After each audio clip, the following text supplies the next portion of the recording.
mucho antes de que Colón zarpara rumbo al Nuevo Mundo, un navegante vikingo ya había tocado tierras americanas.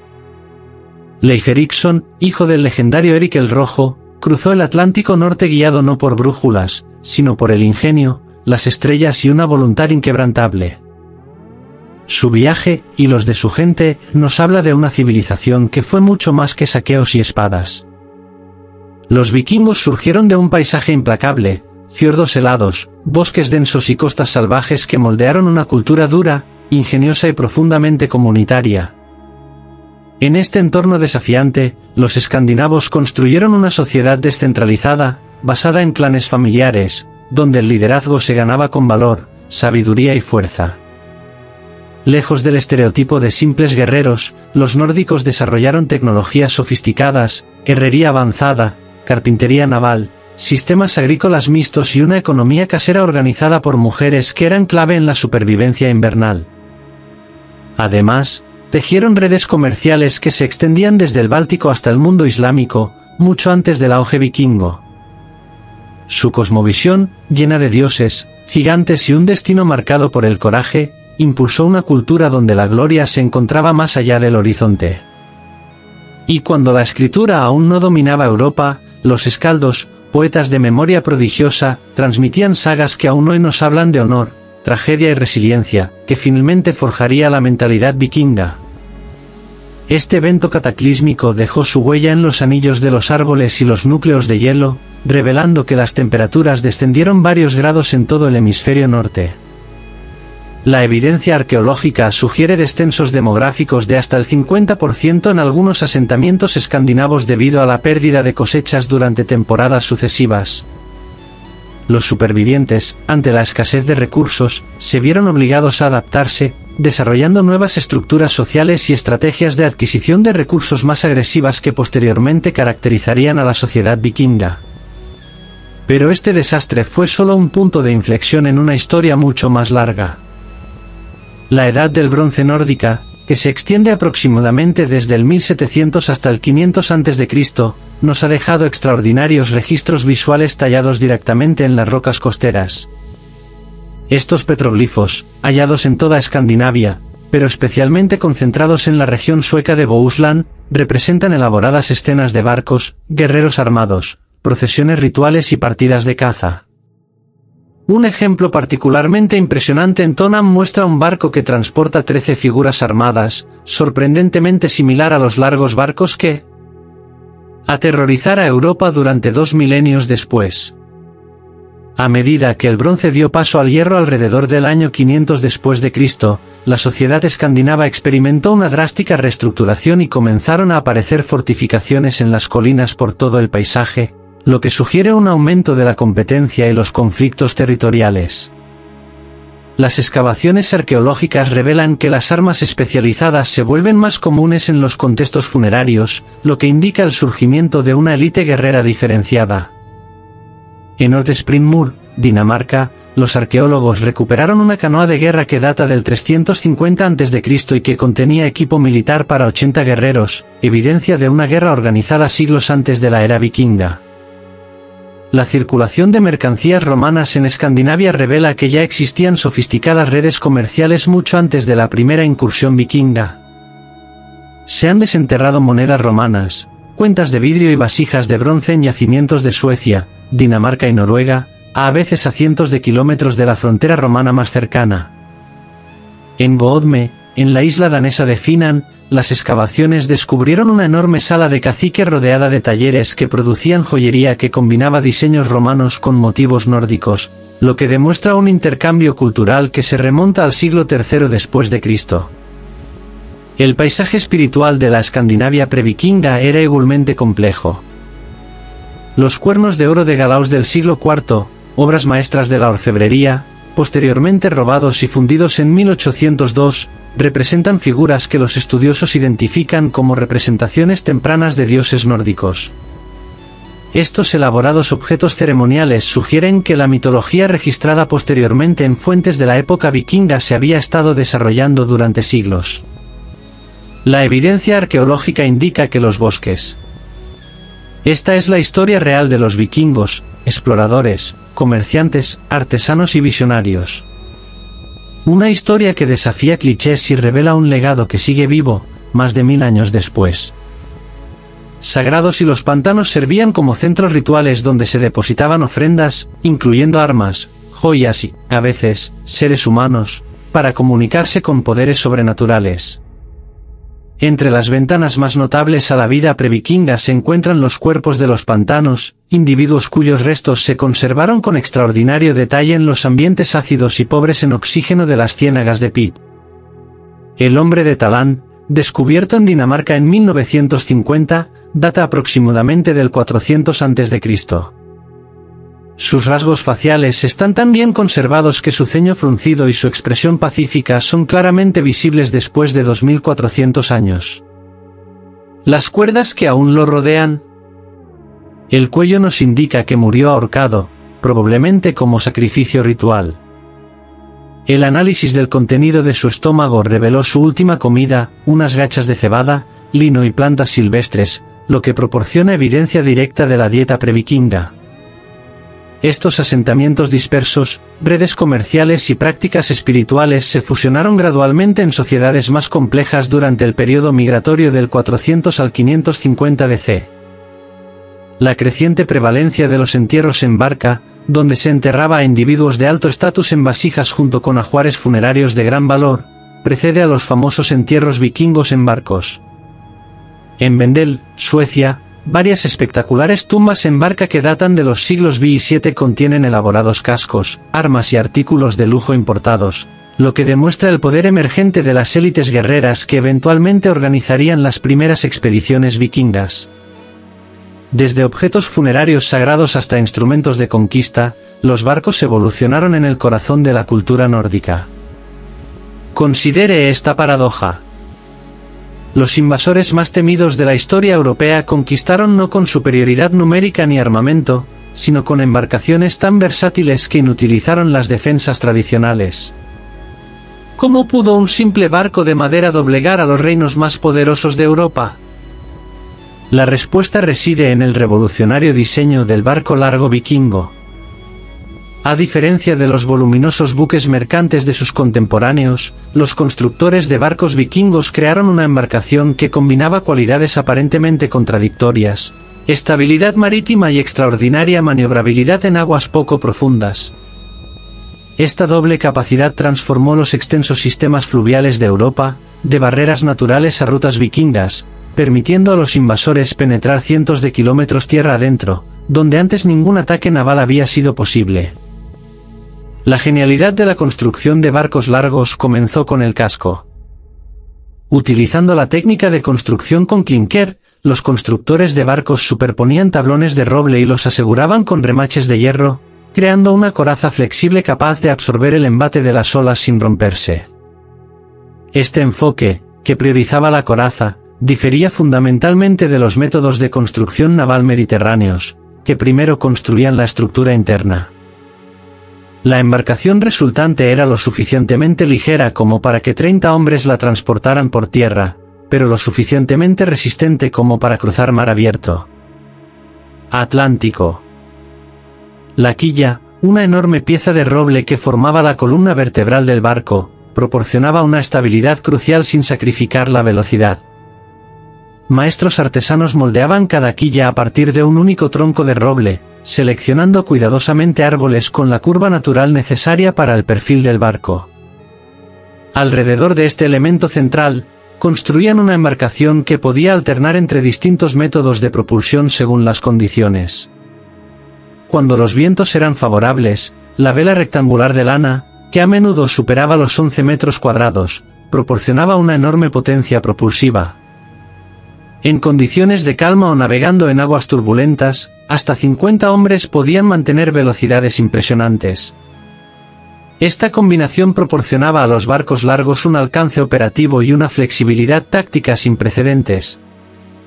El buque de guerra típico medía entre 17 y 27 metros de eslora con una manga de tan solo 2,5 metros.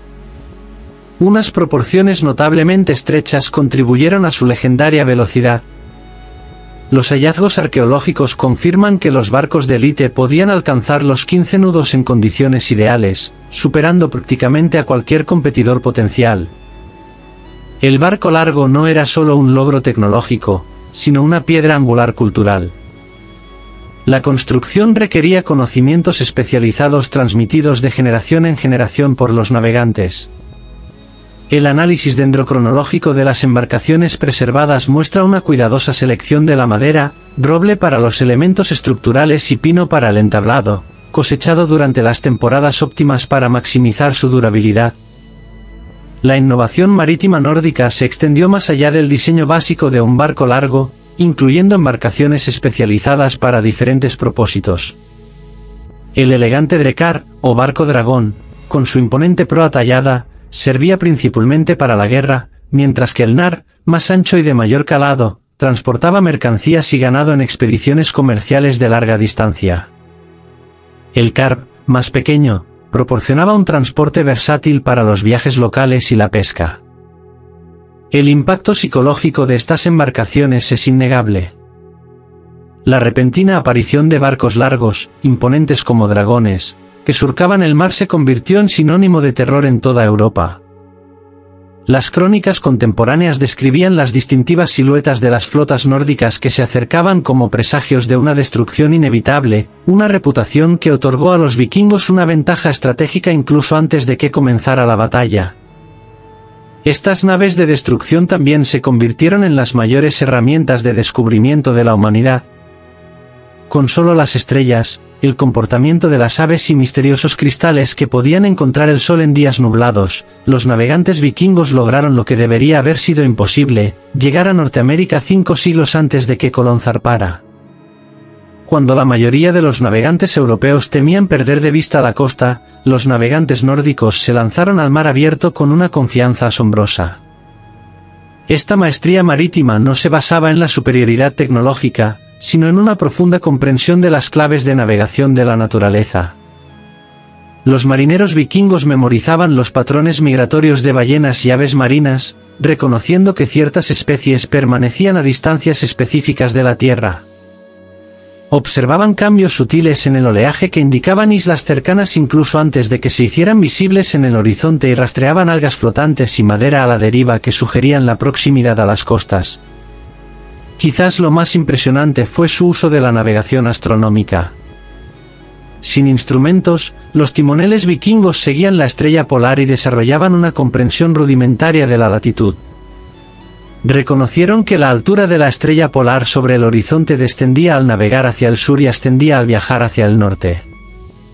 Este conocimiento les permitía mantener rumbos constantes de este a oeste en mares sin rasgos distintivos, manteniendo la estrella a la misma altura. La evidencia arqueológica sugiere que podrían haber usado diales de orientación primitivos, discos de madera marcados con los puntos cardinales, para rastrear su posición relativa a estos marcadores celestes. La misteriosa piedra solar o solarstein mencionada en las sagas nórdicas podría haber sido espato de Islandia, un tipo de cristal de calcita transparente que polariza la luz. Experimentos recientes han demostrado que estos cristales pueden revelar la posición del Sol incluso a través de una densa capa de nubes o durante el crepúsculo. Al girar el cristal y observar donde la doble imagen que crea aparece igualmente brillante, los navegantes podían localizar la posición del Sol con notable precisión. Una ventaja crucial en latitudes septentrionales, donde los cielos nublados solían durar semanas. Los vikingos desarrollaron una terminología especializada para los diversos estados de ánimo y caras del océano. Reconocieron 9 estados distintivos del mar, desde el suave y ligeramente ondulado car hasta las aterradoras olas criollas o de tormenta. Esta comprensión matizada de las condiciones del agua les ayudó a predecir los cambios meteorológicos horas antes de que ocurrieran y a ajustar su curso en consecuencia. También mantenían un complejo registro mental de las corrientes oceánicas en todo el Atlántico Norte. El conocimiento se transmitía oralmente de generación en generación. El concepto nórdico de lee o rutas marítimas representa uno de los sistemas de navegación premodernos más sofisticados de la historia. No se trataba simplemente de direcciones, sino de mapas mentales completos que incorporaban cambios estacionales, corrientes oceánicas, vientos predominantes, migraciones de aves y puntos de referencia distintivos. Cada ruta contenía información integrada sobre cuándo ciertos pasos eran seguros y cuándo debían evitarse. De forma similar a como los sistemas GPS modernos calculan múltiples variables simultáneamente, los timoneles vikingos procesaban numerosos factores ambientales para mantener su rumbo. Esta maestría en la navegación impulsó a los vikingos a recorrer distancias extraordinarias. Establecieron asentamientos en Islandia hacia el año 874 después de Cristo, colonizaron Groenlandia hacia el año 985 después de Cristo y llegaron a Norteamérica alrededor del año 1000 después de Cristo. La exploración nórdica de Vinlandia, probablemente Terranova y posiblemente áreas más al sur, precedió a Colón en casi 5 siglos, un logro que los historiadores modernos, cada vez más reconocida como una de las hazañas de navegación menos apreciadas de la historia. Una de sus técnicas de navegación más ingeniosas consistía en subir cuervos a bordo de los barcos. Cuando no estaban seguros de la dirección de la tierra, los vikingos liberaban a estas aves, cuyo instinto natural era volar hacia tierra firme si estaba a su alcance. Si los cuervos volaban en círculos y regresaban al barco, los marineros sabían que no había tierra cerca. Si volaba con determinación en una dirección y no regresaba, el barco seguía su camino. Este método descrito en las sagas nórdicas revela una integración práctica del comportamiento animal en la toma de decisiones de navegación. Los mismos cuervos que guiaron a los vikingos a nuevas tierras pronto presenciarían el propósito más oscuro de sus barcos. El 8 de junio del año 793 después de Cristo, amaneció en la isla sagrada de Lindisfarne, frente a la costa norte de Umbrea, en Inglaterra. Los monjes se dedicaron a sus devociones matutinas, sin percatarse de que en el horizonte se acercaban barcos con cabeza de dragón con intenciones aterradoras. Lo que siguió conmocionaría profundamente a la Europa cristiana y alteraría para siempre la visión del continente sobre sus vecinos del norte. Lindisfarne representaba todo lo que buscaban los invasores nórdicos. Su monasterio, fundado por el monje irlandés San Airen en el año 635 después de Cristo, se había enriquecido a lo largo de generaciones. Manuscritos iluminados, recuadros ornamentados y cálices de plata llenaban su tesoro. Una riqueza portátil vulnerable debido a su aislamiento y al compromiso religioso del monje con la paz. Los hombres santos que habían dedicado sus vidas a Dios se encontraron frente a guerreros que adoraban deidades muy diferentes. El ataque fue rápido y devastador. Según relatos contemporáneos, los asaltantes derramaron la sangre de los santos alrededor del altar y pisotearon los cuerpos de los santos en el templo de Dios como si fueran estiércol en las calles. Los preciosos objetos religiosos del monasterio, algunos de los cuales representaban generaciones de artesanía, fueron saqueados. Los monjes que no fueron asesinados se enfrentaron a la esclavitud absoluta en tierras extranjeras, mientras que los textos sagrados fueron destruidos o esparcidos por el viento. Lo que hizo a Lindisfarne particularmente significativo no fue solo su violencia, sino también su simbolismo. No se trataba simplemente de un asalto a un objetivo adinerado. Fue un asalto a uno de los lugares más sagrados del cristianismo medieval temprano. El monasterio había producido los magníficos evangelios de Lindisfarne y estaba asociado con San Cuthbert, uno de los santos más venerados de Inglaterra. El impacto psicológico resonó por toda Europa precisamente porque desafiaba la cosmovisión imperante. ¿Cómo pudo Dios permitir que sus siervos más devotos sufrieran tal brutalidad? Edwin de York, un destacado erudito de la corte de Charlemagne, plasmó esta crisis existencial en una carta al obispo de Lindisfarne. Cita: nunca antes había existido en Gran Bretaña un terror como el que ahora sufrimos a manos de una raza pagana. La iglesia de San Cuthbert está salpicada con la sangre de los sacerdotes de Dios, despojada de todos sus ornamentos. Para Alcuin y sus contemporáneos, este ataque no fue meramente político. Fue apocalíptico. La crónica anglosajona registra presagios sobrenaturales que precedieron al ataque. Cita: en este año, presagios funestos aparecieron sobre Umbrea del Norte y aterrorizaron profundamente a la gente. Consistían en inmensos remolinos y destellos de relámpagos, y se veían dragones de fuego volando por los aires. No se trataba de meros adornos poéticos, sino que reflejaban cuán profundamente la incursión había destrozado el sentido cristiano de protección divina. Lo que hizo del Lindisfarne un evento particularmente devastador fue el momento en que tuvo lugar. Inglaterra, a finales del siglo VIII, estaba políticamente fragmentada. El reino de Umbria del Norte, antaño dominante, había decaído debido a luchas internas de poder y conflictos dinásticos. Más al sur, Mercuria y Wessex competían por la supremacía, dejando expuestos los monasterios costeros. Los vikingos habían identificado intuitivamente estas vulnerabilidades, atacando precisamente cuando Inglaterra carecía de un liderazgo unificado capaz de organizar una respuesta efectiva. El ataque marcó solo el comienzo. En cuestión de décadas, las incursiones vikingas se transformaron en campañas sistemáticas dirigidas a centros religiosos en Gran Bretaña, Irlanda y Francia. Monasterios como Iona en Escocia serían asaltados en múltiples ocasiones. Mientras que Jarrow, Montrose y otros centros de aprendizaje enfrentan destinos similares. El éxito de la incursión enseñó a los nórdicos una importante lección. Los sitios cristianos no solo eran ricos sino que a menudo estaban situados deliberadamente en lugares aislados para la contemplación espiritual, lo que los convertía en blancos perfectos. La evidencia arqueológica complica esta narrativa de conflicto puramente religioso. Excavaciones cerca del Lindisfarne revelaron los restos de lo que parece ser un asaltante nórdico enterrado con armas y un colgante de cruz cristiana. Esto sugiere que incluso en esta etapa temprana, las fronteras culturales y religiosas eran más fluidas de lo que indican las crónicas. Algunos vikingos podrían haber estado ya expuestos al cristianismo a través de contactos comerciales, mientras que otros adoptaron símbolos de sus víctimas sin necesariamente abrazar su fe. Lo que hacía de los monasterios blancos tan irresistibles no era solo su aislamiento, sino también la concentración de su riqueza. A diferencia de las comunidades seculares, donde los objetos de valor se dispersaban entre muchos hogares, los monasterios centralizaban sus tesoros en un solo lugar, albergando trabajos en metal precioso, manuscritos iluminados encuadernados en tapas enjolladas y almacenes de grano y suministros destinados a sustentar a las comunidades religiosas durante las temporadas de escasez. Para los asaltantes que buscaban la máxima recompensa con el mínimo riesgo, estos santuarios representaban oportunidades perfectas. El momento de las incursiones vikingas revelaba una planificación sofisticada.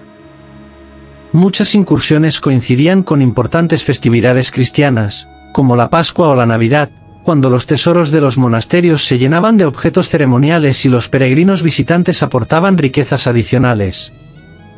Atacar al amanecer proporcionaba la ventaja de la sorpresa, mientras que atacar durante la misa dominical garantizaba que toda la comunidad religiosa se reuniera en un lugar vulnerable. Esta información táctica contradice la idea de que los vikingos fueran simplemente piratas oportunistas. Su enfoque demostraba una estrategia calculada. Estas primeras incursiones solían involucrar pequeñas flotas de 2 a 6 barcos, cada una con entre 30 y 60 guerreros a bordo.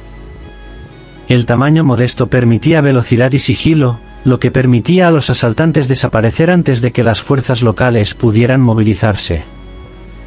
En un caso bien documentado, los vikingos atacaron el monasterio de Noirmont-Moutier, frente a la costa francesa, lo saquearon por completo y desaparecieron antes de que los defensores del continente pudieran siquiera botar sus barcos. Este enfoque de ataque relámpago creó una atmósfera de impotencia. Las comunidades costeras nunca supieron cuándo ni dónde el próximo ataque podría llegar.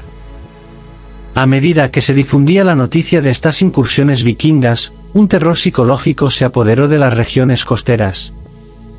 La crónica anglosajona registró esta cita: hombres paganos destruyeron miserablemente la iglesia de Dios en Lindisfarne mediante robos y matanzas. Fin de la cita. Relatos similares resonaron por toda Europa, creando un clima de terror que amplificó el daño real infligido. A principios del siglo IX, algunos monasterios costeros fueron abandonados incluso antes de la llegada de los asaltantes. Los monjes huyeron tierra adentro con todos los tesoros que pudieron llevarse. Este éxodo tuvo una consecuencia inesperada.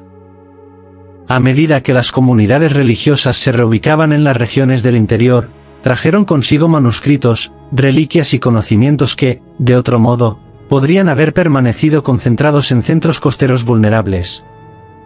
Irónicamente, el terror vikingo aceleró la difusión del conocimiento y los textos cristianos por toda Europa, ayudando a preservar obras que podrían haber sido destruidas de haber permanecido en sus ubicaciones originales. A mediados del siglo IX, las tácticas vikingas evolucionaron de simples incursiones a sofisticadas extorsiones. Algunos líderes nórdicos se dieron cuenta de que podían obtener más beneficios amenazando con la violencia que cometiéndola. Esta extorsión, formalizada como Don Nagel, comenzó cuando los vikingos sitiaron París en el año 845. El rey franco Carlos el Calvo pagó 7.000 libras esterlinas en plata para obligarlos a marcharse, sentando un precedente que se repetiría innumerables veces en toda Europa. Esta transformación de saqueadores a extorsionadores demostró la mentalidad pragmática de los negocios que impulsaba la agresión nórdica. Las enormes cantidades de tesoros religiosos que regresaban a Escandinavia sufrieron curiosas transformaciones. Excavaciones arqueológicas en Dinamarca y Noruega han descubierto fragmentos de objetos eclesiásticos dorados reutilizados como adornos personales. Un fragmento del báculo de un obispo se convirtió en un broche. Trozos de cálices se fundieron y se volvieron a fundir como brazaletes. Algunos objetos conservaron su forma original, pero cumplieron nuevos propósitos. Los cálices de plata para la comunión se convirtieron en copas para beber en los festines nórdicos, creando discordantes yuxtaposiciones de lo sagrado y lo profano. La fundición de los tesoros cristianos presagió algo mucho más profundo. La transformación de la propia Inglaterra anglosajona. En el año 865 después de Cristo, el gran ejército pagano desembarcó en las costas inglesas, trayendo no solo incursiones, sino conquistas. No se trataba de una partida de asalto típica, sino de una enorme fuerza militar liderada por los hijos del legendario Ragnar Lothrop, quienes, según la tradición nórdica, llegaron para vengar la muerte de su padre a manos del rey allá en Umbrea del Norte. Este ejército representaba algo completamente nuevo, una fuerza de invasión coordinada con objetivos estratégicos que iban más allá del simple saqueo. La crónica anglosajona registró su llegada con pavor, señalando cómo los vikingos, citando la frase, se asentaron en Anglia Oriental, algo que los asaltantes nunca habían hecho antes. Esta residencia permanente indicaba su intención de quedarse. El gran ejército pagano se movió con sorprendente disciplina. Consiguieron caballos de las poblaciones locales, creando una fuerza de ataque móvil capaz de penetrar profundamente tierra adentro. Para el año 866, capturaron York o Jorvik, una de las principales ciudades de Inglaterra. El momento resultó perfecto.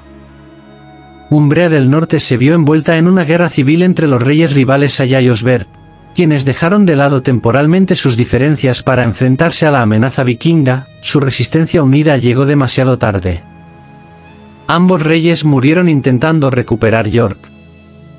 A medida que el ejército avanzaba hacia el sur, emplearon sofisticadas tácticas militares. Establecieron bases fortificadas llamadas campamentos de invierno desde las que podían lanzar campañas a lo largo de varias estaciones. No se trataba de refugios temporales, sino de posiciones defensivas con fortificaciones de tierra y empalizadas. La evidencia arqueológica en Torcy, Lincolnshire, revela uno de estos campamentos, que abarcaba más de 55 hectáreas, lo suficientemente grande como para albergar a miles de guerreros, seguidores del campamento y comerciantes. Los invasores atacaron sistemáticamente cada reino anglosajón. Mercuria cayó después, con la huida del rey Burgar a Roma en 874. El rey Edmundo de Anglia Oriental se negó a renunciar al cristianismo o a reconocer el dominio vikingo y sufrió un cruento martirio. Atado a un árbol, acribillado a flechazos y decapitado. Solo Wessex, bajo el mando de Alfredo el Grande, opuso una resistencia eficaz. Las derrotas iniciales de Alfredo le enseñaron a adaptarse. Reorganizó su ejército, creó un sistema de ciudades fortificadas llamadas Vers y desarrolló un sistema permanente ejército. Su victoria en Edington en 878 obligó al líder vikingo Guam a aceptar el bautismo y retirar sus fuerzas al noreste. El Tratado de Wedmore, que siguió, estableció una frontera formal entre el territorio de Alfredo y lo que se conocería como la Leitne. Esta ley abarcaba aproximadamente la mitad noreste de Inglaterra, desde Londres hasta Umbrea del Norte. En este territorio se arraigaron las costumbres, el idioma y las prácticas legales nórdicas. El término «ley de N» se refiere a las zonas donde prevalecía la ley danesa en lugar de la anglosajona. Los gobernantes vikingos dividían las grandes propiedades en propiedades más pequeñas llamadas carocates en lugar de las heids anglosajonas, lo que reflejaba diferentes enfoques de la gestión territorial y la tributación. No se trataba simplemente de una ocupación militar. El registro arqueológico revela un extenso asentamiento nórdico. En yacimientos como Coppergate y York, las excavaciones descubrieron evidencia de talleres artesanales, viviendas y actividad comercial. Los vikingos establecieron 5 centros urbanos fortificados, conocidos como las 5 madrigueras, Lincoln, Nottingham, Derby, Leicester y Stamford, que se convirtieron en centros administrativos y comerciales. La influencia vikinga penetró en la vida cotidiana de forma notable. El nórdico antiguo contribuyó con más de 2000 palabras al inglés. Términos cotidianos como cielo, huevo, cuchillo y marido. Más de 1400 topónimos en Inglaterra presentan elementos nórdicos. Thwaite indica tierra despejada. Taft, una granja. Thorp, un asentamiento secundario. Y junto a una granja o aldea. La concentración de estos nombres forma un mapa lingüístico de los límites del Danelaw. Los colonos nórdicos se integraron gradualmente en la sociedad inglesa. Muchos adoptaron el cristianismo en una generación, aunque a menudo conservaron prácticas funerarias distintivas que combinaban ambas tradiciones. El matrimonio con mujeres anglosajonas creó una población híbrida. En algunas regiones, surgieron estilos artísticos anglo-escandinavos distintivos, que fusionaban motivos animales nórdicos con simbolismo cristiano. El Danelaw no era una entidad monolítica, sino que variaba regionalmente en su carácter cultural. En Yorkshire, la influencia noruega de Dublín se mezcló con elementos daneses, creando patrones culturales distintivos de aquellos en Anglia Oriental. Esta diversidad regional demuestra cómo la presencia vikinga no fue simplemente impuesta, sino negociada y adaptada a las condiciones locales. El complejo tapiz cultural de la Leitne no surgió de la noche a la mañana. Comenzó con una única y aterradora fuerza de invasión que cambió la historia europea para siempre. El gran ejército pagano de 865 representó algo que los historiadores aún luchan por explicar. Cómo una sociedad descentralizada de agricultores y asaltantes estacionales produjo de repente una sofisticada maquinaria militar capaz de conquistar reinos. Esta no fue simplemente una versión a mayor escala de las incursiones anteriores. La evidencia arqueológica revela una fuerza con previsión estratégica y disciplina operativa mucho más allá de las típicas partidas de incursión. El ejército viajaba con herreros, trabajadores del cuero y otros artesanos esenciales para el mantenimiento del equipo militar durante campañas prolongadas. Sus movimientos seguían un patrón calculado, estableciendo campamentos defensivos de invierno, lanzando ofensivas coordinadas de primavera y luego consolidando ganancias antes del siguiente avance. Excavaciones recientes en Thetford y Anglia Oriental han descubierto evidencia de talleres metalúrgicos que producían puntas de flecha y reparaban armaduras masculinas, lo que sugiere que el ejército viajaba con una infraestructura logística completa. Aún más reveladores son los restos de extensas áreas de procesamiento de alimentos, que indican que habían resuelto el desafío de alimentar a miles de guerreros lejos de casa. Un sello distintivo de los ejércitos profesionales a lo largo de la historia, la estructura de liderazgo del ejército reveló un sofisticado mando y control. Si bien la imaginación popular imagina berserkers salvajes, la realidad implicaba una cuidadosa coordinación entre múltiples jefes con distintas responsabilidades. La evidencia arqueológica de Repton muestra que el campamento de invierno de 873 a 874 DC incluía un complejo de fortificaciones defensivas diseñadas para proteger una flota varada a lo largo del río Trent. La fortificación en forma de D incorporaba una iglesia existente, lo que demuestra la adaptación pragmática de las estructuras existentes para fines militares. Quizás lo más intrigante sea el entierro masivo en Repton, donde se encontraron más de 250 individuos, predominantemente hombres robustos. Fueron enterrados en un depósito de carbón. El análisis de isótopos estables de los dientes de estos restos muestra individuos de diversas regiones escandinavas, lo que confirma que el ejército era una coalición de guerreros de todo el mundo nórdico, en lugar de la fuerza de un solo reino. A diferencia de las típicas bandas de guerra vikingas, el gran ejército incluía profesionales que habían luchado juntos en Irlanda, Escocia y la Europa continental antes de llegar a Inglaterra. La ventaja tecnológica del ejército se extendía más allá de las armas, utilizaban sofisticadas tácticas de asedio previamente desconocidas en Inglaterra, construyendo máquinas de asedio y empleando operaciones mineras para socavar las murallas defensivas. La evidencia documental de fuentes francas describe ejércitos vikingos similares que utilizaron catapultas contra París en 885, lo que sugiere que estas técnicas formaban parte de una base de conocimiento militar compartida entre los guerreros de élite nórdicos.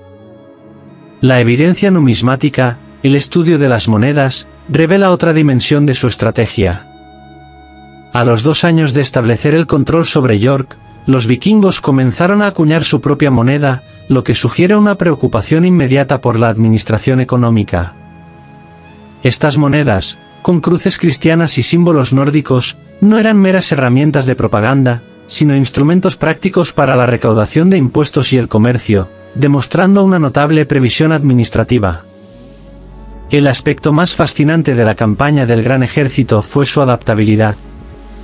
Inicialmente centrado en el saqueo y la venganza, sus líderes reconocieron rápidamente las oportunidades para un asentamiento permanente. Para el año 876, una parte del ejército bajo el mando de Alfred comenzó a dividir Yorkshire entre sus seguidores, asignando concesiones de tierras llamadas Soutlands que se convirtieron en la base de la sociedad nórdica inglesa. Este sistema de distribución creó una red de guerreros leales interesados en mantener el dominio nórdico, transformando efectivamente a los invasores en una aristocracia terrateniente. Lo que comenzó como una fuerza de invasión evolucionó gradualmente a un esfuerzo de colonización. Los restos óseos de los asentamientos establecidos tras el ejército muestran hombres nórdicos enterrados junto a mujeres anglosajonas, lo que revela un patrón de matrimonios mixtos que aceleró la integración cultural. En 2 generaciones, estas comunidades desarrollaron identidades híbridas distintivas, manteniendo algunas tradiciones escandinavas, al tiempo que adoptaban costumbres locales y prácticas cristianas. El patrón de saqueo, conquista y asentamiento se desarrolló de forma diferente en Francia que en Inglaterra. Imaginen navegar 120 barcos largos por el río Sen durante la semana más sagrada del calendario cristiano y luego exigir el equivalente a 7.000 libras de plata al gobernante más poderoso de Europa Occidental. Cuando los vikingos dirigieron su atención a París, no solo buscaban botín. Estaban desafiando los cimientos mismos del poder carolingio. El río Sen se convirtió en una vía para la ambición nórdica, permitiendo a los saqueadores penetrar profundamente en el corazón franco. París, situada en una isla en medio del río, representaba tanto un cuello de botella estratégico como un símbolo de la riqueza franca. A las 8:45 de la semana de Pascua, una enorme flota al mando de un cacique llamado Ragnar llegó a las puertas de la ciudad.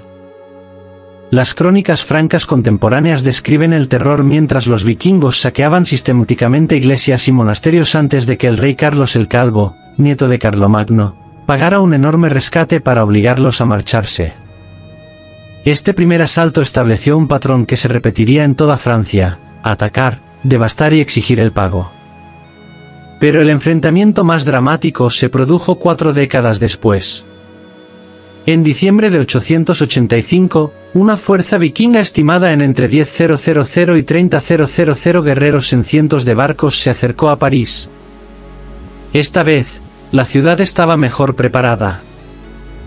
2 puentes de piedra cruzaban el Sen, bloqueando el paso vikingo río arriba, mientras que el conde Odo y el obispo Goslin habían reforzado las defensas de París. Lo que siguió fue uno de los asedios más notables de la época medieval. Los vikingos construyeron sofisticadas máquinas de asedio, incluyendo catapultas y arietes. Intentaron llenar el río con escombros y árboles para sortear los puentes. Cuando los asaltos directos fracasaron, intentaron socavar las torres. Los francos contraatacaron con aceite hirviendo, piedras y armas improvisadas. Una crónica franca describe cómo los defensores arrojaron barriles cubiertos de cera llenos de piedras sobre las torres de asedio vikingas, aplastándolas. El asedio se prolongó durante el invierno hasta la primavera. La enfermedad se propaga a través de ambos campamento vikingo y la ciudad. Cuando el obispo Goslin falleció en abril de 886, la moral en París se desplomó. Sin embargo, el conde Odón emprendió una audaz travesía a través de las líneas enemigas para conseguir refuerzos, regresando con una pequeña fuerza de relevo que animó a los defensores. A pesar de ser abrumadoramente superados en número, los parisinos resistieron. Para el otoño de 886, el emperador Carlos el Gordo finalmente llegó con el grueso del ejército franco. Pero en lugar de expulsar a los vikingos, negoció un acuerdo, pagándoles 700 libras de plata y otorgándoles permiso para asaltar Borgoña. Esta traición a París conmocionó a sus contemporáneos y socavó aún más la autoridad carolina. El emperador fue depuesto al año siguiente y el conde Odón, héroe de París, fue elegido rey de Francia Occidental. Las secuelas del asedio aceleraron la fragmentación política en Francia. Los nobles locales que habían defendido con éxito sus territorios ganaron legitimidad y poder a expensas de la vacilante dinastía carolina. En lugar de mantener una respuesta unificada a las incursiones vikingas, las potencias regionales comenzaron a llegar a acuerdos separados con los caudillos nórdicos. Algunos gobernantes francos tomaron la extraordinaria medida de conceder tierras a líderes vikingos a cambio de protección contra otros invasores. El acuerdo más trascendental se produjo en 911, cuando Carlos el Simple concedió territorio alrededor del Bajo Sen a un líder vikingo llamado Rollo. Esta región se convertiría con el tiempo en Normandía, llamada así por los nórdicos que se asentaron allí. Rollo accedió a defender el Valle del Sen contra futuros invasores y se convirtió al cristianismo, estableciendo un patrón que transformaría a los vikingos de enemigos a vecinos. Los asedios de París revelaron no solo la capacidad militar vikinga, sino también su sofisticación política. Comprendieron la importancia simbólica de atacar la antigua capital caroliana durante las festividades religiosas. Reconocieron cuándo aprovechar la ventaja militar y cuándo negociar el pago. Su adaptabilidad, alternando entre incursiones, asedio y asentamiento, hizo que fuera imposible contrarrestarlos con estrategias convencionales. Esta sofisticación política evolucionaría hacia algo mucho más extraordinario que meras tácticas de asalto. ¿Qué sucede cuando las mismas personas que aterrorizaron una civilización se convierten en sus gobernantes? En tan solo 5 generaciones, los descendientes de los invasores vikingos pasarían de ser forasteros que exigían plata en punta de lanza a aristócratas al mando de uno de los estados feudales más sofisticados de Europa. La historia comienza con Rollo, un formidable guerrero nórdico cuyos orígenes siguen siendo objeto de debate. Algunas fuentes afirman que provenía de Noruega, otras de Dinamarca. Lo cierto es que para el 11 SDC, se había vuelto lo suficientemente poderoso como para que Carlos el Simple, rey de los francos, viera más oportunidades en la alianza que en la resistencia. El Tratado de Sinclair-sur-Eret formalizó un acuerdo sin precedentes. Rollo recibió extensas tierras alrededor de la desembocadura del río Sen a cambio de proteger a Francia de futuras incursiones vikingas y jurar lealtad a la corona. Este momento marcó un giro revolucionario. Los vikingos ya no eran solo invasores temporales, sino actores permanentes en la política de Europa occidental. El bautizo de Rollo como Roberto simbolizó esta transformación. Aunque su compromiso con el cristianismo era probablemente pragmático más que espiritual, el antiguo lobo marino ahora tenía la responsabilidad de gobernar el mismo territorio que sus compatriotas habían aterrorizado durante décadas. Lo que siguió fue una de las transformaciones culturales más notables de la historia. En una sola generación, los seguidores de Rollo abandonaron su lengua nórdica por el francés, sus prácticas paganas por el cristianismo y sus bandas guerreras igualitarias por una sofisticada jerarquía feudal. Para el año 927 después de Cristo, el hijo de Rollo, William Longbord, dirigía los asuntos de la corte completamente en francés, aunque aún mantenía contactos con aliados escandinavos. La emergente identidad normanda no era puramente franca ni nórdica, sino un híbrido distintivo. Mantienen la destreza militar de sus antepasados al tiempo que adoptan sistemas administrativos continentales. Esta fusión cultural produjo una sociedad singularmente dinámica que valoraba tanto la innovación como la tradición. Los nobles normandos construyeron castillos de piedra con una arquitectura defensiva avanzada, a la vez que los decoraban con motivos artísticos de influencia nórdica. Su transformación religiosa fue particularmente impactante. Los nietos de los hombres que habían saqueado monasterios se convirtieron en entusiastas mecenas de la Iglesia. El duque Ricardo, de 942 a 996, fundó la abadía de Folskamp, mientras que su hijo Ricardo II estableció docenas de casas religiosas por toda Normandía. Los antiguos invasores canalizaron su talento organizativo para crear uno de los gobiernos más eficientes de la Europa medieval, con un minucioso registro de datos y un sistema administrativo centralizado notablemente avanzado para su época.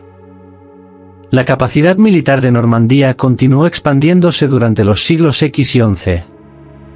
Los caballeros normandos desarrollaron un estilo de lucha distintivo que combinaba la agresividad vikinga con las tácticas de la caballería franca.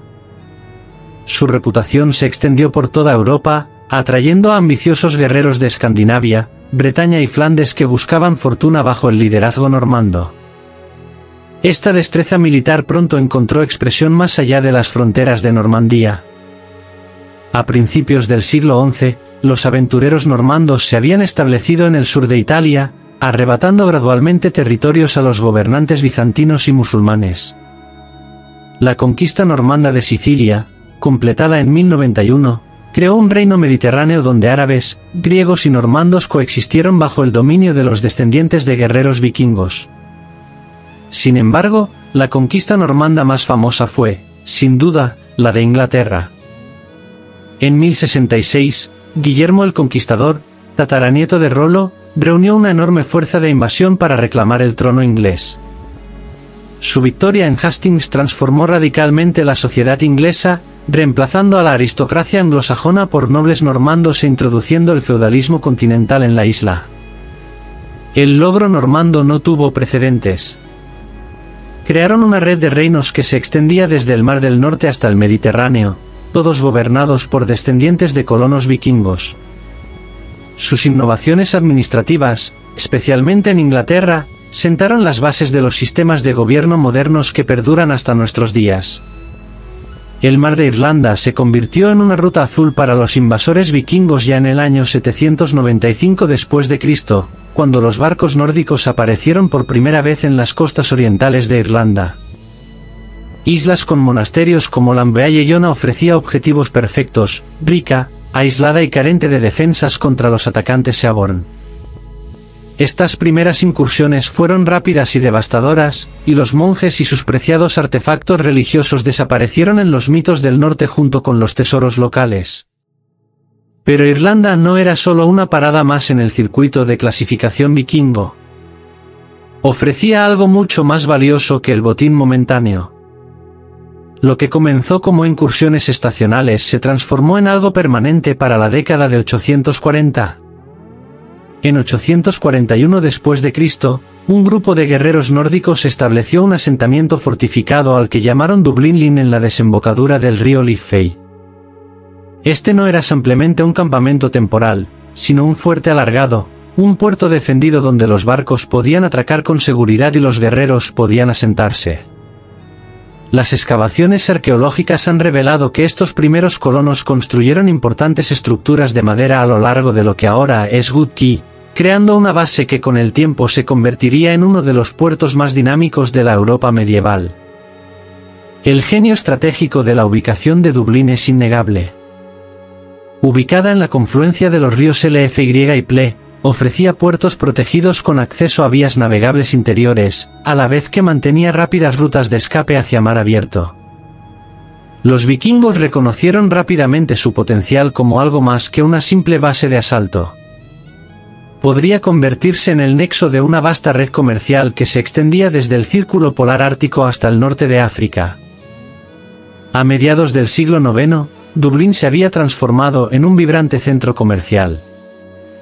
La evidencia arqueológica muestra que sus mercados comerciaban con ámbar del Báltico, marfil de Morsa de Groenlandia, plata de Oriente Medio y vino de Francia. Pero quizás el producto más lucrativo que circulaba por Dublín eran las vidas humanas. El tráfico de esclavos constituía la oscura piedra angular de la economía de Dublín, con cautivos irlandeses enviados a mercados tan lejanos como Constantinopla y Bagdad. Las excavaciones han descubierto cadenas de esclavos y corrales cerca del paseo marítimo. Tristes recordatorios de este brutal comercio. Los nórdicos no se conformaban con comerciar con Irlanda. Buscaban dominarla. A finales del siglo IX, los líderes vikingos se habían establecido como reyes de Dublín y su influencia se extendía mucho más allá de los muros de madera del asentamiento. El más famoso de estos gobernantes, Olaf Guthríðsson, controló territorios a ambos lados del mar de Irlanda en la década de 930, creando un reino marítimo nórdico que desafió las estructuras de poder existentes. Sin embargo, estos reyes vikingos no gobernaron de forma aislada. Se casaron con la nobleza irlandesa, creando complejas alianzas dinásticas que difuminaron las fronteras entre nativos y recién llegados. El crecimiento de Dublín bajo el dominio nórdico fue notable. Para el año 900, se había expandido desde sus fortificaciones originales hasta cubrir varias hectáreas con barrios especializados para artesanos, comerciantes y escribanos. Los arqueólogos han descubierto evidencia de una sofisticada planificación urbana, inusual para la Europa medieval temprana. Calles dispuestas en cuadrícula, alcantarillas empedradas y zonas industriales designadas para la metalistería y el curtido de cuero. La población de la ciudad aumentó con una mezcla diversa de colonos nórdicos, nativos irlandeses y comerciantes de toda Europa y más allá. Este dominio nórdico no duraría para siempre. A medida que los reinos irlandeses se reorganizaban y fortalecían en respuesta a la presencia vikinga, surgieron poderosos líderes que desafiaron el control nórdico. Brian Boru, rey supremo de Irlanda, lideró una coalición contra los gobernantes nórdicos de Dublín y sus aliados en la batalla de Clonarf en 1014. Aunque el propio Brian murió, sus fuerzas prevalecieron, marcando el principio del fin del poder vikingo independiente en Irlanda. Sin embargo, incluso en la derrota, el legado nórdico permaneció arraigado en la sociedad irlandesa. Incluso cuando los vikingos perdieron su control sobre las costas irlandesas, la reputación de sus guerreros permaneció grabada en las pesadillas de quienes los enfrentaron. ¿Cómo llegaron los hombres que navegaban desde una tierra del norte escasamente poblada a convertirse en los guerreros más temidos de Europa? La respuesta no reside en los mitos que hemos heredado, sino en las realidades del campo de batalla que la evidencia arqueológica solo ahora está sacando a la luz. En la esencia de la efectividad en el combate vikingo se encontraba el muro de escudos o Skelbor. Los guerreros entrelazaban sus escudos, generalmente redondos, de madera y con borde de hierro, creando una barrera casi impenetrable. Esta formación no era estática, sino que podía avanzar con firmeza o mantener el terreno ante las cargas. La disciplina y el esfuerzo necesario para mantener estas formaciones bajo presión revela un nivel de entrenamiento rara vez reconocido en las representaciones populares de guerreros vikingos como berserkers salvajes. El guerrero vikingo típico portaba una lanza como arma principal. Económica, versátil y mortalmente efectiva. Las hachas también eran comunes, con sus filos curvos capaces de engancharse en los bordes de los escudos y derribarlos. Contrariamente a lo que Hollywood podría sugerir, las espadas eran artículos de lujo, a menudo transmitidos de generación en generación y con nombres en la historia. Estas hojas representaban una riqueza significativa, con acero soldado con patrón que requería conocimientos especializados para su forja. Los mejores ejemplos combinan funcionalidad con una intrincada decoración en empuñaduras y pomo. Los hallazgos arqueológicos han zanjado definitivamente la cuestión de los cascos vikingos. Sin cuernos. Los cascos nórdicos auténticos eran equipo de combate práctico, típicamente cónicos con protección nasal para el rostro. La idea errónea de los cascos con cuernos se originó con los pintores románticos del siglo XIX y posteriormente se consolidó con las óperas de Wagner. Los cascos de batalla reales estaban diseñados para desviar golpes en lugar de parecer intimidantes. Entre las filas de los guerreros nórdicos se encontraban los legendarios berserkers, luchadores de élite que entraban en batalla en un estado de furia casi trans. Los relatos contemporáneos los describen aullando como bestias, mordiendo sus escudos y mostrando una fuerza y una valentía sobrenaturales. Algunas teorías sugieren que utilizaban sustancias que alteraban la mente, como hongos voladores o alcohol, mientras que otras proponen técnicas de acondicionamiento psicológico. Sea cual sea su método, servían como tropas de choque para quebrar la moral del enemigo mediante el miedo. El combate vikingo no se basaba solo en la fuerza bruta, sino también en la adaptabilidad táctica. En Inglaterra, destacaban en los rápidos movimientos de caballería, desmontando para luchar y volviendo a montar para reposicionarse. En los ríos, dominaban la emboscada, utilizando su conocimiento del terreno para atrapar fuerzas mayores. En el mar, sus técnicas de abordaje se basaban en armas especializadas como hachas de abordaje con ganchos para agarrarse a las barandillas de los barcos. Esta flexibilidad táctica convertía a los vikingos en oponentes impredecibles capaces de explotar las debilidades de las defensas convencionales. La estructura de las incursiones, los partidos reflejaban un pensamiento militar sofisticado. Un núcleo de veteranos curtidos proporcionaba estabilidad y experiencia, mientras que los guerreros más jóvenes aportaban energía y agresividad. Esta combinación creó una fuerza equilibrada capaz de sostener campañas sostenidas. El liderazgo recaía en guerreros experimentados en lugar de nobles de nacimiento, creando una meritocracia que premiaba la innovación y la eficacia. La arqueología experimental ha revelado el poder devastador de las armas vikingas. Pruebas con réplicas de hachas demuestran que un guerrero hábil podía partir un escudo o incluso un casco de un solo golpe. Los regímenes de entrenamiento incluían armas de práctica con peso, lo que hacía que las armas reales se sintieran más ligeras y rápidas en combate real. Este enfoque en el manejo de armas refleja las técnicas que aún se utilizan en el entrenamiento de las fuerzas especiales en la actualidad. Las armas vikingas a menudo llevaban inscripciones rúnicas que, según se cree, les conferían poderes sobrenaturales. Las más famosas son las espadas Ulfar, que llevan el nombre del fabricante y representan la tecnología armamentística de mayor calidad de la época. El análisis metalúrgico muestra que estas hojas contenían acero al crisol con un contenido de impurezas notablemente bajo, una tecnología que no estuvo ampliamente disponible en Europa hasta siglos después.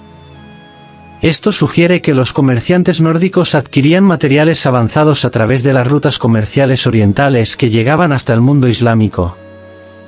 Mientras sus guerreros blandían las legendarias espadas Ulvert, no regresaron a un caos sin ley, sino a una sociedad con tribunales establecidos, derechos de propiedad y complejas jerarquías sociales. Las comunidades vikingas operaban con un equilibrio preciso entre honor, ley y lealtad al clan que hoy nos resultaría extrañamente familiar.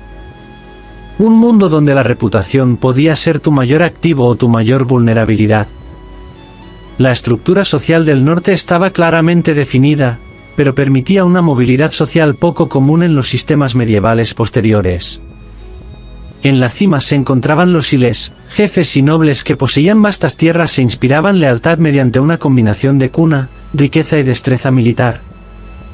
Por debajo de ellos, los carls, agricultores libres, artesanos, comerciantes y marineros, constituían la mayoría de la sociedad del norte.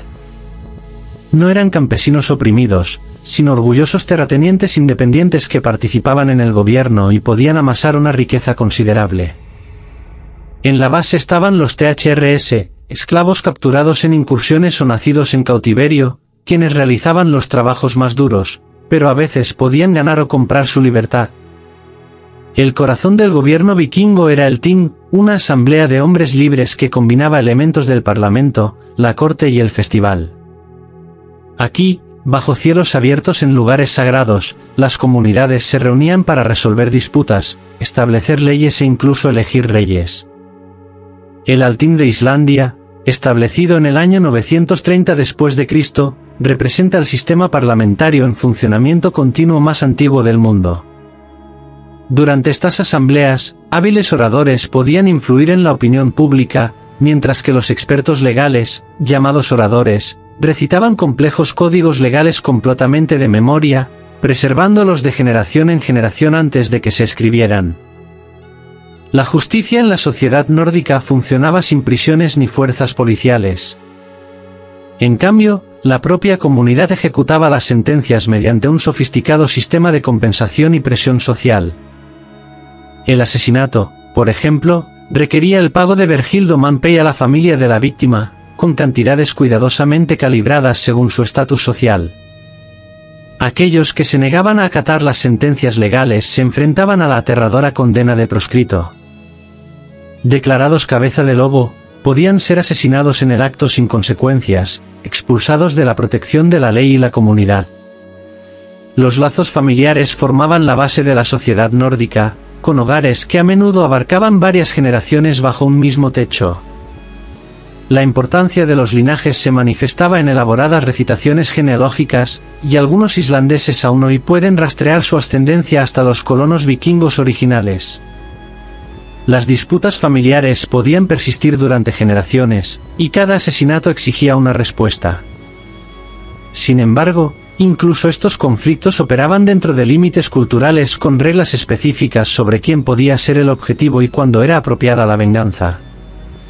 Contrariamente a su reputación violenta en el extranjero, las comunidades nórdicas mantenían el orden interno mediante complejos códigos de honor. La palabra de una persona era su vínculo con juramentos hechos en brazaletes o armas con un peso sobrenatural. La reputación, determinada por el coraje, la honestidad, la generosidad y la sabiduría, era cuidadosamente protegido mediante hechos y una cuidadosa gestión de las expectativas sociales. Incluso un insulto verbal podía dañar el honor de alguien tan severamente que la ley nórdica reconocía frases específicas de combate que justificaban legalmente la represalia física. La vida cultural vikinga se extendía mucho más allá de las incursiones y la guerra. Las tardes de invierno en los grandes salones ofrecían festines acompañados de poesía escaldada, versos intrincados que alababan las hazañas de los líderes o conmemoraban eventos históricos. Estos poemas empleaban un lenguaje metafórico complejo llamado kennings, donde conceptos simples como barco podían convertirse en corcel marino o jinete de olas. Juegos de estrategia como el Nefatle, similar al ajedrez, demostraban el pensamiento táctico, mientras que las competencias físicas en lucha libre, levantamiento de piedras y manejo de armas mantenían la preparación guerrera en tiempos de paz. Los descubrimientos arqueológicos continúan revelando sorpresas sobre la vida doméstica de los vikingos. Lejos de ser bárbaros sin lavar, los vikingos valoraban la higiene personal. Las excavaciones han descubierto pinzas, palas para los oídos, peines y otros utensilios de aseo como ajuares funerarios comunes. El sábado se conocía como el día del lavado o ladar, y el baño comunitario era una actividad social habitual. Los hallazgos arqueológicos han transformado nuestra comprensión de la sociedad vikinga. Pero quizás ningún descubrimiento haya sido más revolucionario que la famosa tumba del guerrero Burka en Suecia. Durante más de un siglo, los arqueólogos identificaron con seguridad este entierro de alto estatus, con armas, piezas de juego táctico y 2 caballos de sacrificio, como perteneciente a un líder militar masculino. El análisis de ADN de 2017 reveló algo que rompió con la creencia popular: la ocupante era una mujer. Este único descubrimiento obligó a los historiadores a reconsiderar todo lo que creían saber sobre los roles de género en la sociedad nórdica. Mientras sus homólogos masculinos incursionaban en costas extranjeras, las mujeres nórdicas ejercían un poder notable en el hogar. La Husfrúd, fruta de la casa o señora, inspiraba un respeto y una autoridad que habrían escandalizado a sus contemporáneos en otras sociedades europeas. Cuando los hombres partían durante meses o años en viajes comerciales o incursiones, estas mujeres no solo mantenían los hogares, los gobernaban. Gestionaban la producción agrícola, dirigían a sirvientes y esclavos, y tomaban decisiones cruciales que afectaban la prosperidad y la supervivencia familiar. El símbolo de esta autoridad lo llevaban literalmente consigo. La Husfrúd llevaba un juego de llaves ornamentados sujeto a su cinturón o un broche decorativo. No eran meras herramientas prácticas, sino emblemas visibles de su control sobre la riqueza del hogar, las reservas de alimentos y los valiosos bienes comerciales. Los juegos de llaves más grandes y elaborados indicaban mayor responsabilidad y estatus. Cuando una mujer vikinga entraba en su asentamiento, el suave tintineo de sus llaves anunciaba su autoridad incluso antes de entrar en una habitación. Las protecciones legales para las mujeres nórdicas eran igualmente impresionantes. Los contratos matrimoniales estipulaban derechos de propiedad y las mujeres conservaban la propiedad de sus dotes.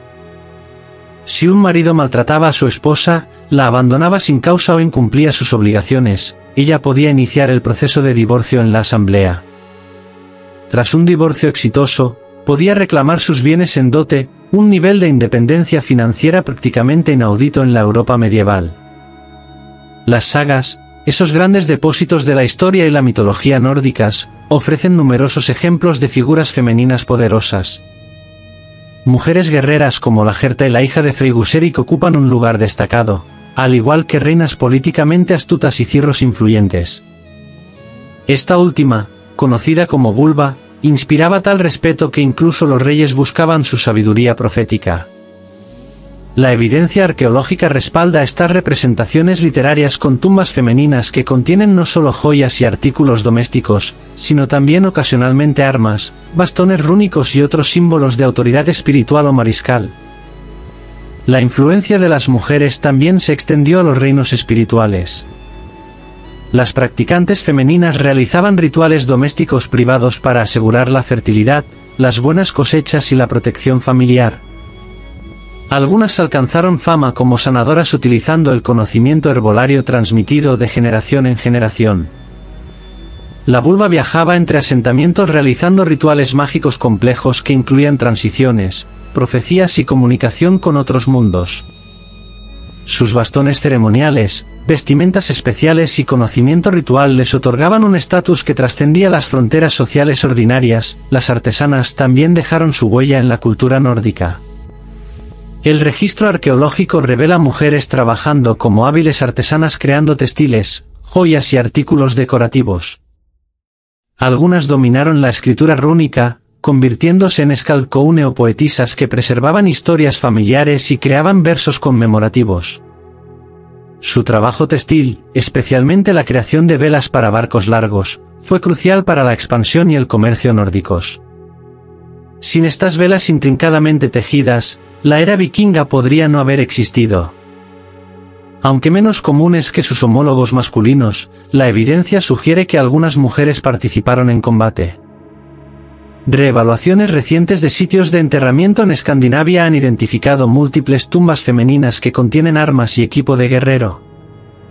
Si bien algunos académicos sugieren que estas podrían representar asociaciones simbólicas más que prácticas, otros señalan relatos históricos de doncellas escuderas y la creciente evidencia arqueológica de que al menos algunas mujeres tomaron las armas.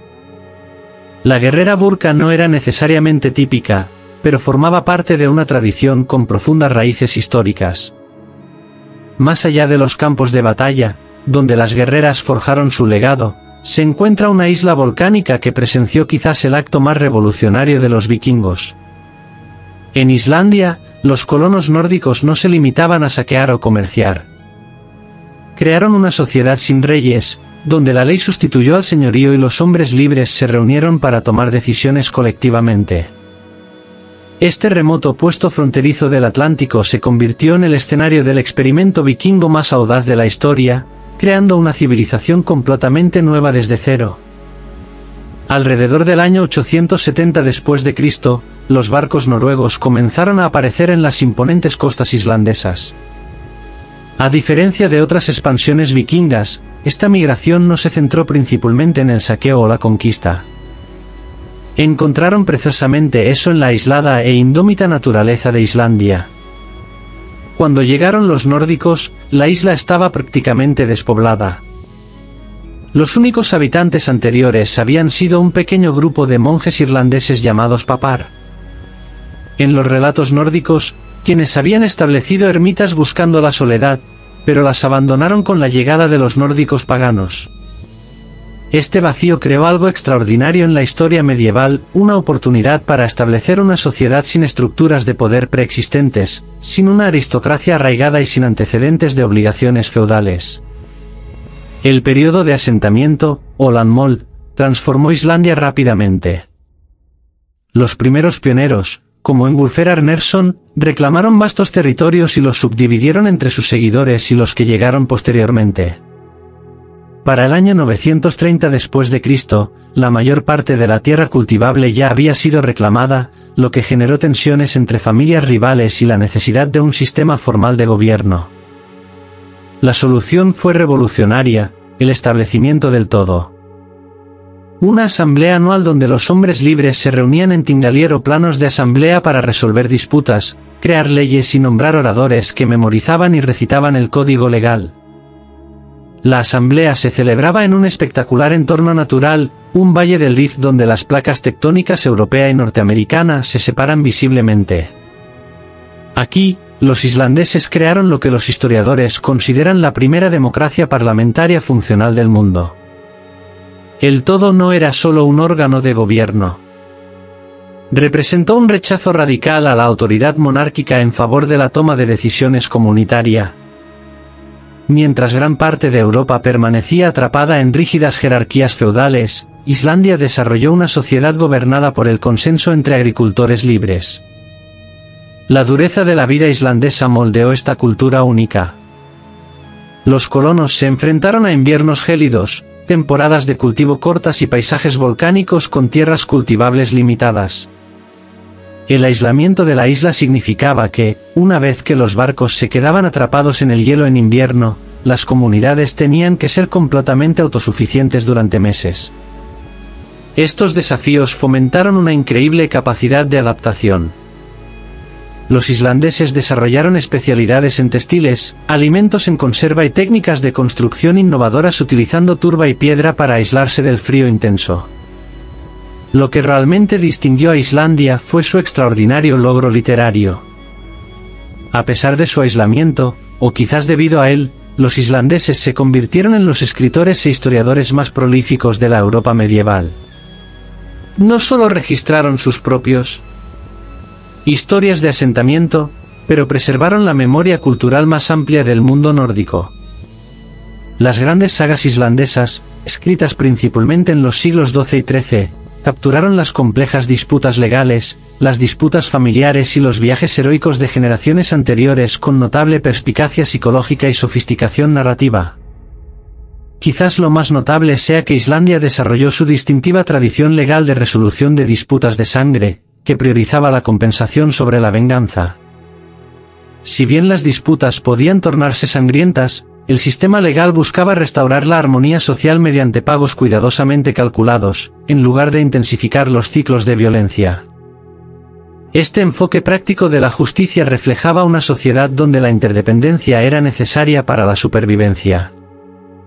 La justicia práctica de Islandia no pudo contener a todos sus volátiles habitantes, especialmente a un exiliado de barba roja cuyo temperamento violento finalmente revelaría una tierra más hostil de lo que nadie pudiera imaginar. El destierro de Eric el Rojo conduciría a la colonia nórdica más extraña de todas, un lugar llamado Groenlandia que era todo menos verde. Eric Thorvaldsson se ganó su apodo de El Rojo, por su cabello encendido y su temperamento igualmente fogoso. Tras matar a varios hombres en Noruega, huyó a Islandia, donde continuó con su violencia. Cuando las autoridades islandesas finalmente lo exiliaron durante 3 años alrededor del año 982 después de Cristo, Eric navegó hacia el oeste, adentrándose en aguas inexploradas, en lugar de enfrentarse a la ejecución. Su viaje forzoso se convirtió en uno de los más trascendentales de la historia vikinga. La tierra que Eric descubrió presentaba una marcada contradicción. Si bien sus fiordos costeros meridionales ofrecían estrechas franjas de terreno habitable con potencial para el pastoreo en verano, la mayor parte del territorio estaba encerrado bajo una enorme capa de hielo.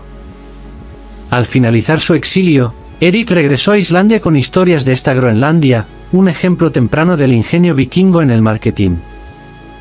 Su estrategia de nombre funcionó de maravilla, atrayendo a suficientes colonos para llenar 25 barcos para el viaje de regreso en el año 985 después de Cristo, aunque, según se informa, solo 14 sobrevivieron a la peligrosa travesía. Estos pioneros establecieron dos colonias principales separadas por cientos de kilómetros de terreno accidentado. El asentamiento oriental, cerca de la actual Cokerto, se convirtió en la comunidad más grande, llegando a superar los 4.000 habitantes, mientras que el asentamiento occidental, más pequeño, cerca de la actual Nook, albergaba aproximadamente 1.000 colonos. Un tercer asentamiento, más pequeño, surgió entre ambos. A pesar del duro entorno, la evidencia arqueológica revela que estas comunidades sobrevivieron durante casi 500 años.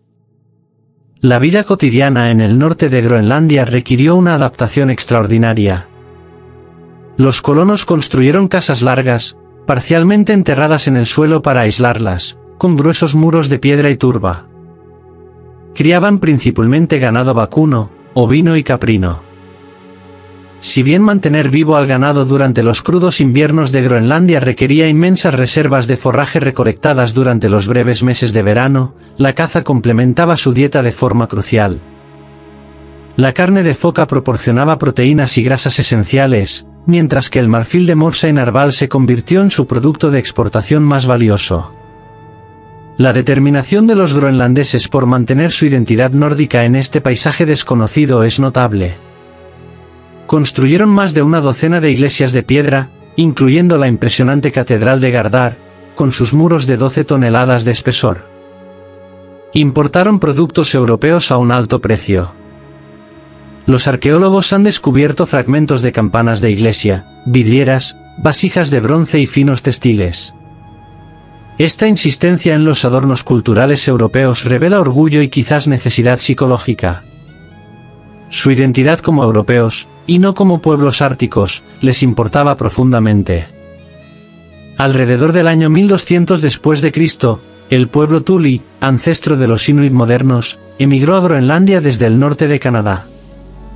Estos especialistas árticos contaban con tecnologías perfectamente adaptadas para la caza de mamíferos marinos a través del hielo marino, herramientas que los nórdicos nunca adoptaron por completo, a pesar de su presencia a pocos kilómetros de distancia.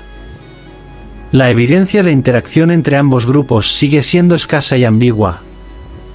Una talla de marfil nórdica muestra una figura con ropas de estilo inuit, y se han encontrado raros artefactos Thuli en yacimientos nórdicos, pero no surge un patrón claro de contacto sostenido. El colapso de las colonias nórdicas de Groenlandia sigue siendo uno de los misterios más inquietantes de la historia. A principios del siglo XV, ambos asentamientos habían desaparecido. Múltiples factores probablemente contribuyeron a su desaparición. La edad de hielo trajo consigo temperaturas más frías, acortando las temporadas de crecimiento y aumentando el hielo marino, lo que dificultó las conexiones marítimas. La peste negra devastó Noruega, disminuyendo el interés en mantener el comercio con su remota colonia. Sin un contacto regular con los europeos, el vital comercio de marfil de morsa se derrumbó a medida que el marfil de elefante africano se hizo más accesible en los mercados europeos. Quizás lo más crítico fue que los groenlandeses se aferraron a su identidad agrícola europea a pesar de los crecientes desafíos ambientales. A diferencia de los inuit, que prosperaron gracias a su enfoque especializado en la caza de mamíferos marinos, los colonos nórdicos continuaron invirtiendo valiosos recursos en ganado y cultivos incluso cuando las condiciones empeoraron. Su identidad cultural europea, inicialmente una fuente de orgullo y significado, pudo haber impedido en última instancia las adaptaciones necesarias para la supervivencia a largo plazo. Mientras la colonia de Groenlandia luchaba contra el avance del hielo, un hombre navegó hacia el oeste, más allá del límite del mundo conocido. Lo que Leif Erikson descubrió allí permanecería oculto a la conciencia europea durante medio milenio, a pesar de ser potencialmente el descubrimiento geográfico más significativo de la historia de la humanidad. Alrededor del año 100 después de Cristo, un comerciante nórdico llamado Hjerofilsson se desvió de su rumbo mientras navegaba hacia Groenlandia. Aunque nunca desembarcó, informó haber citado costas desconocidas al oeste.